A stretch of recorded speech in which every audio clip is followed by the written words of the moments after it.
On July 20th, 2020, a grandmother in Singapore walked into a police station, trembling with fear. She hadn't seen her granddaughter for months, and every attempt to reach the girl's mother, Chloe, had failed. Earlier, she had received a strange letter claiming the girl was hospitalized, but no explanation was given. Her anxiety grew stronger as she began having disturbing dreams of her granddaughter in distress. Feeling something was terribly wrong, she turned to the police. The girl's biological father, Simon, also sensed danger and filed a report. Police quickly found Chloe, her partner Wang, and their friend Noel. What they uncovered was beyond anything they expected. Photos and videos showing the little girl being severely abused over many months. The girl, born on October 4, 2015, had once lived safely with her grandmother. Chloe and her former partner had separated years earlier, and the grandmother raised the child with love.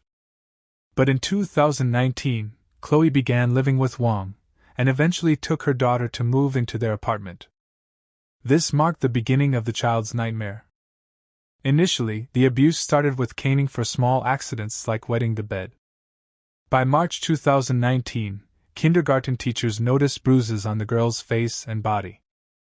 Chloe lied, then later claimed she was disciplining her daughter. The school warned her that if it happened again, authorities would be notified. Instead of stopping, Chloe withdrew her daughter from the preschool to hide the worsening injuries.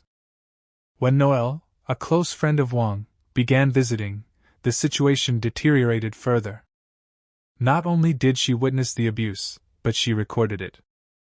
Wang and Chloe punished the girl for the smallest things: spilled food, making a mess, or crying.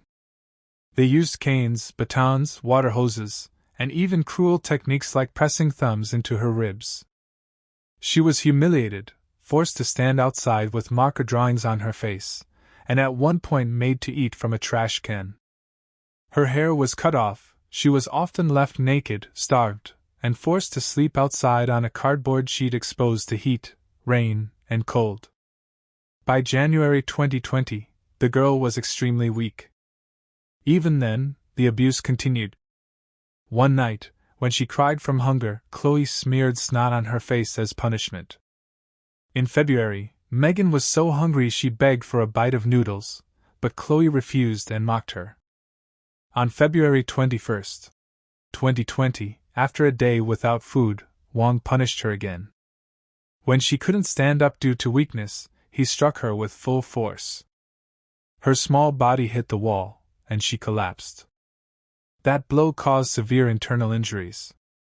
Throughout the night, she lay motionless, whispering "it hurts." Noel urged Wang and Chloe to take her to a hospital, but they refused, accusing the girl of pretending. Wang and Chloe spent the night taking drugs while the child slowly died alone. By morning, the girl had passed away. Panicked, Wang tried bizarre and desperate methods to revive her, including makeshift CPR and even a homemade electric device, but it was too late. Instead of calling for help, they focused on hiding the body. For 2 days, the body remained in their apartment. Then Wang wrapped it, sealed it in plastic, placed it in a container, and filled it with cement. Months later, in May 2020, they burned the cement block in a metal barrel at an industrial site and scattered the remaining ashes into the sea, leaving no trace of her. They believed no one would ever notice. And for several months, no one did. But the grandmother's fear and the father's suspicions grew stronger. After the missing person reports were filed in July, everything unraveled quickly. Police traced the 3 suspects within days and uncovered the truth. Megan had been dead for months. On July 24, 2020, Wang and Chloe were arrested for murder. Noel was arrested for helping dispose of the body. During searches, police found illegal substances, adding more charges. Wang faced charges for murder, drug offenses, weapon possession, and assault. Chloe was charged with murder and abuse. Noel faced up to 7 years for helping hide the body. Singapore was horrified as the details became public. Megan's grandmother, who worked tirelessly to care for both her mother and granddaughter, was shattered by the truth.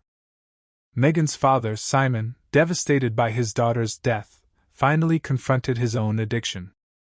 Instead of falling deeper, he quit drugs for good, rebuilt his life, and became an anti-drug ambassador to help others avoid the same fate. After years of investigation, in February 2025, Wong and Chloe pleaded guilty to lesser charges to avoid the death penalty. Wong admitted to manslaughter, body disposal, and drug trafficking. Chloe admitted to cruelty and obstruction. Prosecutors demanded harsh sentences: 2,830 years for Wong and 1,520 years for Chloe. Megan's story shook Singapore, a tragedy of unimaginable cruelty, betrayal, and the complete failure of those who were supposed to protect her. Yet it also became a lesson in justice, accountability, and the hope that no other child will endure such suffering again.